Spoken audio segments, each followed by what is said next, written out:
Gue mau ngajak lo ngobrol tentang indeks-indeks kepala dan indeks wajah, gimana cara ngukurnya, alat apa yang dipakai. Jadi sebenarnya ini akan lebih banyak kepake nanti di OSCE, karena takutnya keluar di OSCE ya. Nah, kalau untuk indeks kepala, berarti yang kita lihat adalah nih, bagian atas kepalanya. Kalau misalnya kita ngitung indeks wajah, berarti yang lo lihat mukanya. Dan harus lo selalu ingat, kalau dibilang indeks kepala, kepala itu sefalik. Jadi nanti hasil analisisnya belakangnya sefalik, sefalik, sefalik. Kalau indeks wajah, itu fasial, wajah fasial, atau prosop. Jadi nanti jangan salah, jangan ketukar ya. Kalau misalnya ditanya interpretasi analisis wajah, itu berarti nanti dibilangnya prosop, prosop, prosop, atau fasial, fasial, fasial.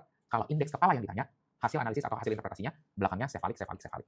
Nah, pertama, kita harus tahu dulu nih, alat apa yang dipakai kalau buat mengukur indeks kepala.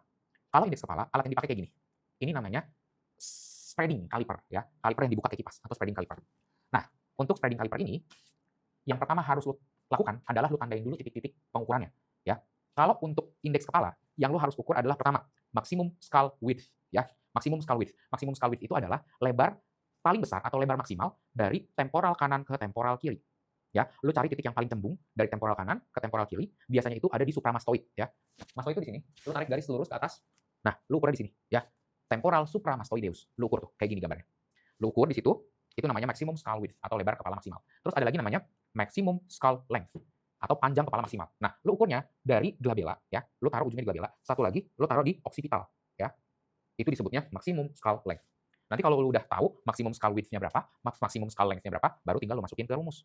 Rumusnya maksimum skull width lebarnya dibagi maksimum skull length panjangnya, baru dikali 100. Itu indeks kepalanya. Nah, interpretasinya lu harus tahu nih klasifikasi ini ya. Pertama, ada namanya ultra dolichocephalic. Ultra dolichocephalic. Bang, gue masih bingung nih ngebedain doliko sama braki itu mana yang panjang, mana yang pendek, mana yang lonjong, mana yang kotak. Gampangnya gini, lu ingat aja kalau lu ngomong doliko, muka lu jadi kelihatan lebih panjang. Oh, ya kan? Berarti kalau yang ada namanya doliko, berarti bentuk kepala atau bentuk wajahnya lonjong. Ya. Kalau lu ngomong braki, muka lu jadi pendek kan, jadi kotak kalau ngomong i. Nah, berarti kalau yang ada braki, kepalanya lebih kotak, lebih pendek, mukanya juga lebih kotak atau lebih pendek. Itu cara ingatnya. Tapi kalau untuk skornya, ini lu harus apalin atau biasanya. Itu udah ada di ruangan OSCE kalau ini konteksnya OSCE ya. Tadi, kalau ultra dolichocephalic itu kurang dari 65 ya. Kalau skornya kurang dari 65 itu disebutnya ultra dolichocephalic. Nah, kalau skornya 65 sampai 69,9 disebutnya hyperdolichocephalic. Hyperdolichocephalic. Kalau 70 sampai 74,9 itu disebutnya dolichocephalic. Yang normal atau disebutnya mesocephalic itu 75 sampai 79,9. Nah, kalau 80 sampai 84,9 itu disebutnya brachycephalic. Nah, kalau 85 sampai 89,9 itu namanya hyperbrachycephalic. Kalau lebih dari sama dengan 90 disebutnya ultra brachycephalic. Itu kalau pengukuran indeks kepala. Nah, kalau pengukuran indeks wajah yang lu pakai dua ya. Spreading caliper yang kayak gini tadi sama sliding caliper yang kayak gini tadi ya. Nah, untuk titik yang harus lo tentukan dulu sebelum pengukuran adalah pertama, lo harus lihat zigoma kanan sama zigoma kiri. Lo tentuin nih dari tulang pipi yang paling menonjol di mana, kanan sama kiri harus sejajar. Nah, itu zigoma kanan atau zigoma kiri. Kita ukur untuk menentukan lebar bizigomatik ya. Nah, untuk ukur lebar bizigomatiknya ini, lo pakai alat yang ini tadi, spreading caliper. Nanti kayak gini cara ukurnya ya. Kalau udah, lo lihat tinggi wajahnya atau facial height-nya. Facial height. Nah, kalau untuk ukur tinggi wajah, itu lo titikin dulu di nasion ya, dari nasion ke gnation ya. Dari nasion ke gnation. Gnation itu jangan lupa ya, titik di antara pogonion, jaringan lunak dan menton. Itu namanya gnation ya. Dari nasion ke gnation, lu ukur tapi pakai alat yang ini. Ya, ini namanya sliding caliper. Kalau udah dapat berapa milinya, baru lu masukin rumus. Rumusnya maksimum atau morphological facial height dibagi lebar bizigomatik. Ya, tinggi dibagi lebar. Baru dikali 100. Nah, prinsipnya sama kayak tadi. Kalau lu ketemu sama namanya doliko, itu berarti panjang. Kalau braki, berarti jadinya pendek. Ada nama lainnya. Kalau pakai belakangnya prosop, itu lo harus bakal ketemu sama namanya euri prosop. Ada yang namanya lepto prosop.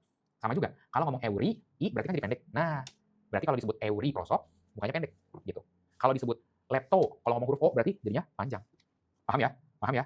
Euri mukanya pendek, lepto mukanya panjang gitu. Nah, kalau lu udah dapat indeksnya berapa, nanti lu tinggal masukin ke kategorinya tadi. Kalau kurang dari 80 ya, kalau kurang dari 80 indeks wajahnya namanya hypereuri prosop. Hypereuri prosop. Kalau 80 sampai 84,9 namanya euri prosop. Euri prosop. Kalau 85 sampai 89,9 ini yang normal, mesoprosop ya. Kalau 90 sampai 94,9 namanya leptoprosop. Jadi kalau dibilang leptoprosop 90 sampai 94,9 oh berarti mukanya panjang ya. Terus ada lagi hiperleptoprosop. Kalau hiperleptoprosop itu kalau indeksnya lebih dari sama dengan 95. Nah, itulah cara ngitung indeks wajah dan indeks kepala serta kategorinya yang harus lo ketahui. Tetap stay tune terus di Bonus FM.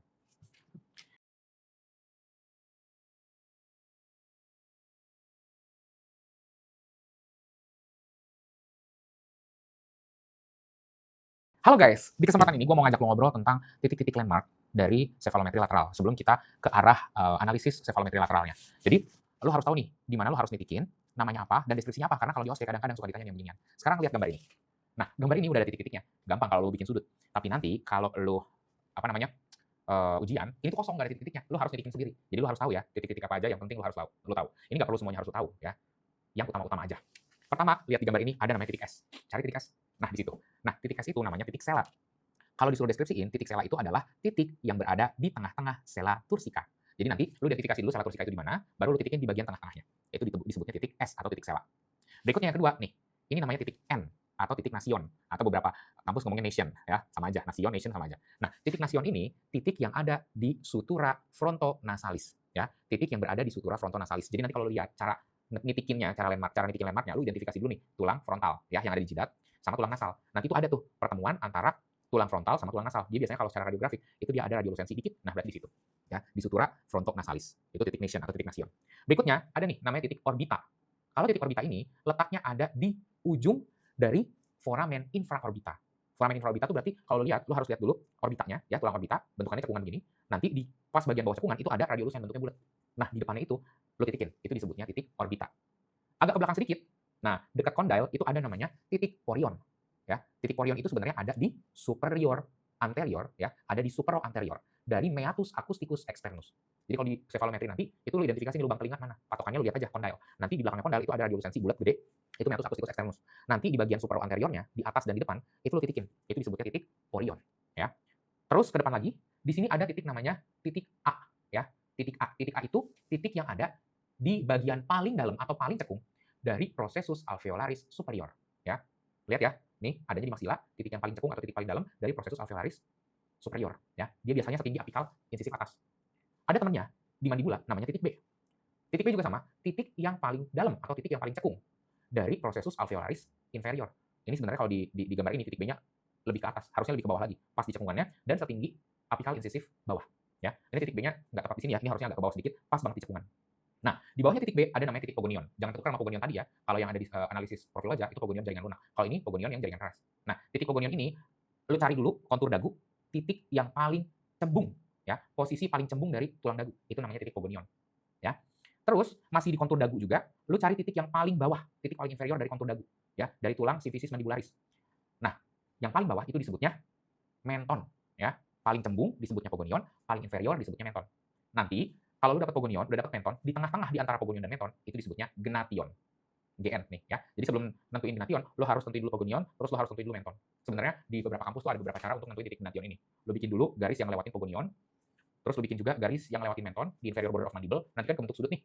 Sudut dari garis pogonion sama dari garis menton yang ada di inferior border of mandible. Nah, sudutnya ini lu bagi, terus garis baginya yang berpotongan sama kontur sifisis mandibula itu yang disebut dengan titik gnation ya. Nanti caranya kurang lebih kayak gini nih gambarnya ya. Garis dari pogonion, garis dari menton membentuk sudut, sudutnya dibagi dua. Garis bagi yang berpotongan sama kontur sifisis mandibula itu namanya titik gnation ya. Nah, terus ada lagi namanya titik gonion. Itu adanya di angulus mandibula. Cara bikin titik gonion ini juga nggak bisa sembarangan. Pertama lu bikin dulu garis tadi tuh inferior border of mandible lu panjangin ke belakang. Terus lu bikin garis yang sejajar sama ramus ascendens ya, bagian posterior dari ramus. Lu bikin garis, nanti garisnya kan ketemu tuh garis inferior border of mandible sama garis yang ada di ramus ascendens. Kan bentuk sudut. Nah, sudutnya ini lu bagi juga. Garis baginya yang berpotongan sama kontur angulus mandibularis, itulah titik gonion ya. Jadi ingat ya, ada titik sela, titik yang ada di tengah-tengah sela tursika, ada titik nasion, titik yang ada di sutura frontonasalis, ada titik orbita, titik yang paling superior dari foramen infraorbita, terus ada titik porion itu titik yang ada di superior anterior dari meatus acousticus externus, ada titik A, titik yang paling cekung atau di paling dalam dari processus alveolaris maxilla atau processus alveolaris superior yang setinggi apikal insisif anterior, insisif atas. Ada juga titik B, titik yang paling dalam atau titik paling cekung dari processus alveolaris mandibula, setinggi insisif mandibula. Ada pogonion, titik yang paling prominent dari sifisis mandibula.